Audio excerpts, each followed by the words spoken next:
Bonjour à tous et bienvenue dans cette nouvelle vidéo, dans ce nouveau vlog un petit peu spécial parce qu'aujourd'hui il est consacré à une lecture spéciale puisque je vais lire le livre mystère. Alors c'est quoi ce livre mystère? C'est un livre qui m'a été envoyé par Adèle, donc une copine du Discord. Faites pas trop attention à ce qui est marqué sur la couverture, c'est un petit mot qu'elle m'a mis, une petite joke entre nous parce que clairement les livres sexistes, on n'aime pas ça ici. Du coup ce livre mystère est totalement emballé, je ne connais ni le titre, ni l'auteur, ni le genre, ni le résumé, je ne connais absolument rien de ce livre, donc ça va être une lecture totalement à l'aveugle, et c'est pour ça que voilà, c'est un petit peu spécial comme lecture, ça change de d'habitude, et du coup je voulais y consacrer tout un vlog. J'ai déjà commencé le livre ce matin, je vais pas vous mentir, mais j'ai pas lu grand chose. Je pense pas que je vais reconnaître de quel livre il s'agit, parce que ça a pas l'air d'être de la SFFF, donc je suis pas sûre de connaître.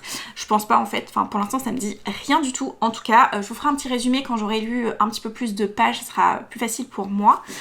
Pour l'instant ça reste encore très mystérieux on va dire, mais intriguant, j'aime beaucoup pour l'instant, en tout cas j'ai envie d'en savoir plus. Aujourd'hui je voudrais vraiment avancer dans cette lecture, sachant que j'ai toute ma journée où voilà, j'ai pas spécialement grand chose d'autre à faire que de lire. J'aimerais bien quand même faire un petit peu de montage histoire de pas tout faire demain, mais voilà, je vais prendre 1 heure dans la journée pour ça je pense, mais c'est tout. Et du coup mon but ce serait de lire au moins pendant 4 heures, sans compter ma petite séance lecture de ce matin, mais j'ai dû lire 20-30 minutes, pas plus on va dire, mais bon je vais pas le compter. Et du coup je vais prendre mon téléphone avec moi toute la journée pour mettre un chrono et essayer de lire au moins 4 heures aujourd'hui. Donc 4 heures, je pense que je peux lire au moins 3 heures dans l'après-midi, pas forcément d'affilée, mais je pense que je peux y arriver, et peut-être lire 1 heure dans la soirée. En tout cas, je vous prends avec moi pour cette journée et de toute façon cette semaine un petit peu particulière, accompagnée de ce livre mystère.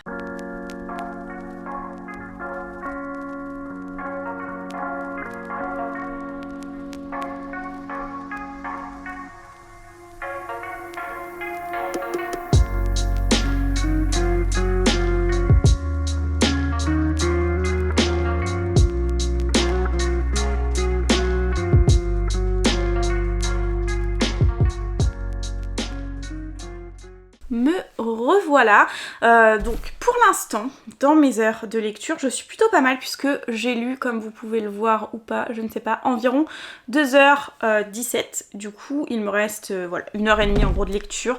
Il est 20h20, donc je pense que c'est largement faisable. En tout cas si la fatigue me rattrape pas, ça le fera. Et peut-être même que je lirai encore plus parce que je suis plutôt emballée par cette lecture. J'aime beaucoup pour l'instant. J'ai pas du tout deviné de quel livre il s'agit. Déjà c'est pas de la SFFF, ça j'en suis quasiment persuadée. Et du coup bah j'ai quand même moins de connaissances on va dire dans les livres non SFFF, donc c'est plus dur pour moi de deviner de quel titre il s'agit. Ça se trouve je le connais pas du tout. En tout cas, comme je vous le disais, j'aime beaucoup. C'est un récit qui se passe dans les années 1859. Vu le style d'écriture, je pense pas que ça soit un récit très récent. Peut-être que je me trompe totalement vu que je ne connais rien de ce livre, mais c'est marrant aussi de voir ce que je pense entre guillemets et ce qui va se révéler vrai. Bref, en ce qui concerne l'histoire, on suit Grace Marks, avec un accent ça passe peut-être mieux, je ne sais pas. Bref, on suit Grace qui est en fait une personne accusée de meurtre et qui a été enfermée, donc qui est passée par l'asile et qui est actuellement au moment de cette lecture dans un pénitencier. Elle a été accusée de meurtre avec une autre personne qui lui malheureusement n'a pas survécu et a été pendue, donc elle s'en sort plutôt bien entre guillemets. Elle revendique en tout cas son innocence, et je pense en vrai qu'elle est innocente et qu'elle a été accusée à tort, mais ça je verrai bien au fil de ma lecture.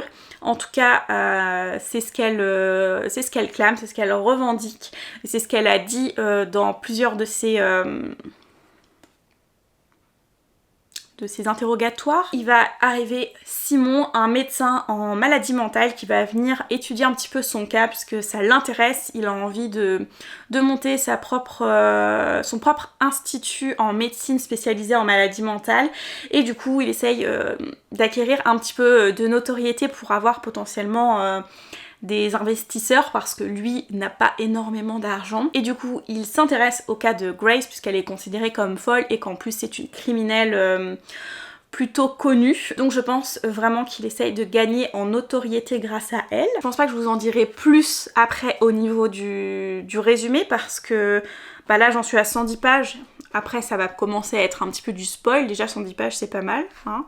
Mais bon je vous ai pas tout dit. Et donc j'aime aussi beaucoup ce récit parce que j'aime bien les pensées de Grace, même si elle est incarcérée, même si elle est accusée de meurtre.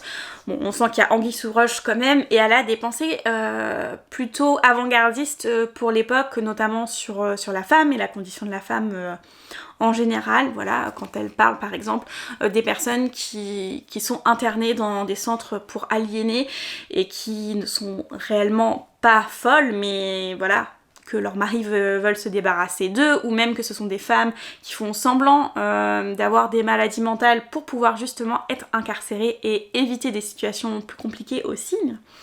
Bref, on sent qu'elle a quand même une réflexion et qu'elle se laisse pas berner par tout, mais qu'en même temps, eh bien, elle dit rien, elle garde la tête baissée et elle fait ce qu'on lui demande parce que bah, elle a pas trop de choix non plus. Voilà en gros pour cette histoire pour l'instant. Je vais continuer encore donc ce soir et j'espère bien avancer parce que j'aime beaucoup. Je sais pas quoi faire, rien, c'est le matin, m'en voulez pas. J'ai pas réussi à faire les 4 heures, tant pis. En vrai je pense que je les ai fait parce que le matin j'avais lu un petit peu sans le chrono. Donc c'est possible que je sois proche des 4 heures mais c'est pas grave.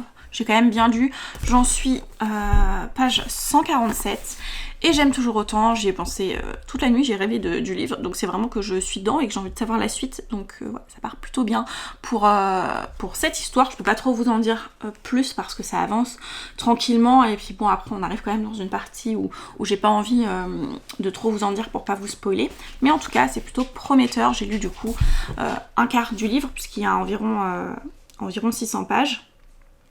Et voilà.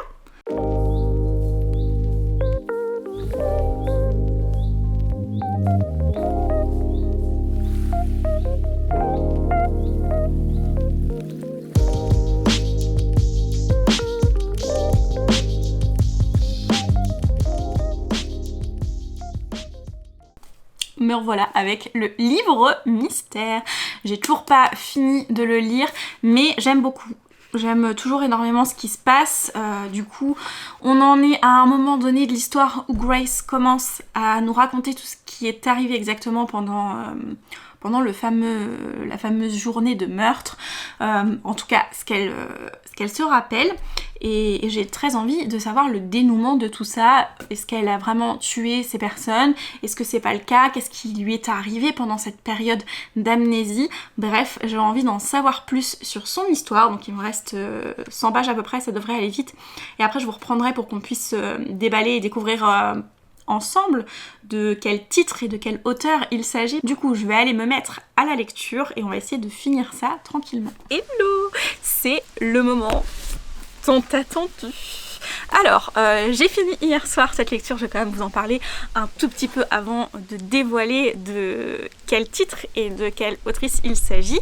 En ce qui concerne l'histoire, j'ai vraiment beaucoup aimé en apprendre plus sur Grace et sur son passé, ce qui lui est arrivé. À la fin, c'est un petit peu frustrant parce qu'en fait, on reste sur quelque chose d'assez ambigu en fait. Du coup j'étais un petit peu frustrée parce que j'avais très envie de savoir, mais après j'ai lu la postface de l'auteur et ça a changé toute ma perspective. Je vais pas vous mentir, je sais pas si j'aurais dû lire cette postface tout de suite parce que je me suis fait spoiler le titre du livre dedans, puisqu'en fait dans la première ligne le titre est mentionné. Heureusement j'avais fini ma lecture, mais ce qui était super intéressant dans cette postface, c'est qu'en fait c'est tiré d'une histoire vraie, donc il y a beaucoup de choses réelles dans le livre, en tout cas sur le déroulé, on va dire, du procès, sur le pourquoi du comment elle est incriminée, etc. Après, tout ce qui était zone de flou, c'est là où l'autrice s'est permis d'inventer et de rendre cette histoire fictionnelle. Et en découvrant que c'était une histoire vraie, eh bien ma frustration a un petit peu diminué, elle est un petit peu partie. Lui donner une fausse fin aurait été dommage. Donc au final, je suis plutôt contente de cette fin et je suis moins frustrée que je ne l'étais réellement en finissant le livre grâce à tout ce que j'ai pu découvrir après. En ce qui concerne les personnages, je vous avouerai qu'il y a quand même un personnage qui m'a posé problème dans ce livre, Simon, le médecin. Au début, il est un petit peu énervant, mais ça passe. Mais plus on avance dans le livre, moins il est agréable quoi. Vraiment son comportement se dégrade de plus en plus, rentrer dans ses pensées, dans ses fantasmes, j'en avais strictement rien à faire, c'était pas terrible cette partie là. Je vous avouerai que ce personnage là je l'ai pas du tout aimé, mais bon dans tous les cas j'étais tellement prise par l'histoire de Grace que j'avais quand même envie de finir, et puis bon je faisais quand même totalement confiance à Adèle, je savais qu'en m'offrant ce livre c'était qu'il y avait une raison, et en effet j'ai adoré, j'ai vraiment beaucoup aimé. Alors je vais pas tarder à déballer le livre maintenant.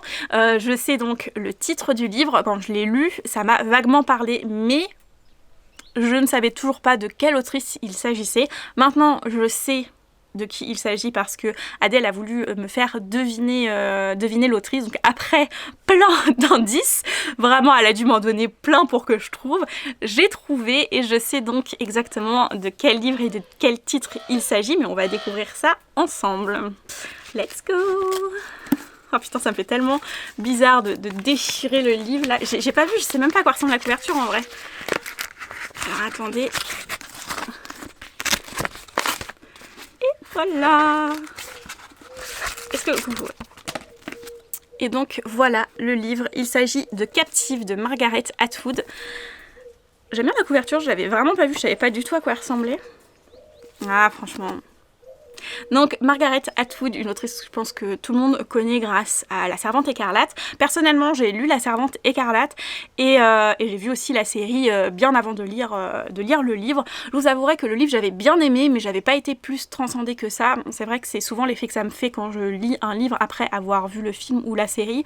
Donc je savais pas trop si c'était à cause de l'écriture de l'autrice, du fait que ça soit beaucoup plus lent dans le livre que dans la série, ou juste parce que je connaissais déjà l'histoire. J'avais quand même bien aimé et je l'avais lu en audio, ce qui avait, je pense, aussi aidé.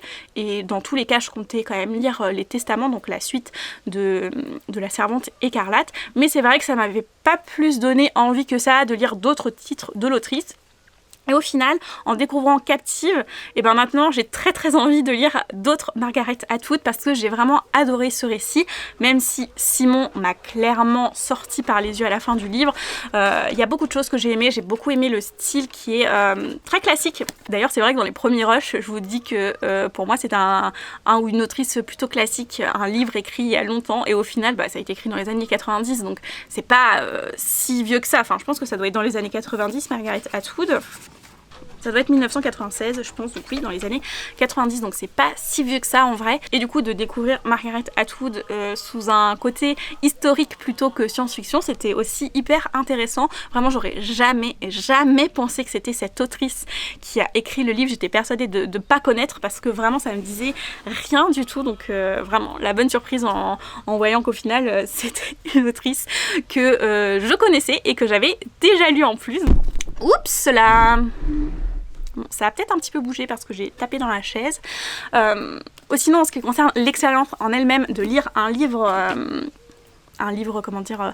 emballé où on ne sait rien, même pas le titre, même pas l'auteur. Là vraiment je ne savais rien du tout, je ne savais pas à quoi m'attendre. Ça a été vraiment une surprise, ça a été très frustrant au début parce que j'avais cette envie, cette curiosité de savoir, et au final au fil des pages, au fil du temps où j'apprenais à découvrir l'histoire, etc., j'avais moins ce besoin de savoir de qui il s'agissait exactement, et au final c'était plutôt libérateur, une espèce de légèreté à notre lecture où on a zéro attente, on s'attend à rien du tout, on se laisse juste porter et on a zéro influence aussi des avis qu'on a pu entendre par-ci, par-là. Vraiment, on plonge les yeux fermés et au final, découvrir totalement cette histoire, ça a été une expérience que j'ai vraiment aimée et que j'aimerais retenter, mais vraiment ça a été une chouette expérience et une chouette découverte, et vraiment j'ai envie de lire d'autres livres de cette autrice maintenant, alors que c'était pas spécialement le cas avant, et même en ayant lu La Servante écarlate. Donc vraiment merci Adèle, merci pour ce livre. Il va rejoindre ma petite bibliothèque et La Servante écarlate, hein, je vais le mettre à côté. Enfin bref, voilà en gros pour pour cette lecture. J'espère que ce petit vlog à l'aveugle vous aura plu, que ce concept vous aura plu. Voilà, si jamais vous avez envie que je refasse ce genre de vlog, n'hésitez pas à me le dire. Et si vous avez lu ce livre, n'hésitez pas aussi à me dire ce que vous en avez pensé, si vous avez aimé, etc. Je serais curieuse d'avoir vos avis. Je pense que je vais aller en lire quelques-uns juste après. Mais vraiment, ça a été une très très belle découverte. Voilà pour ce vlog. On se retrouve très vite dans une prochaine vidéo. Sur ce, je vous souhaite de bonnes lectures. Salut!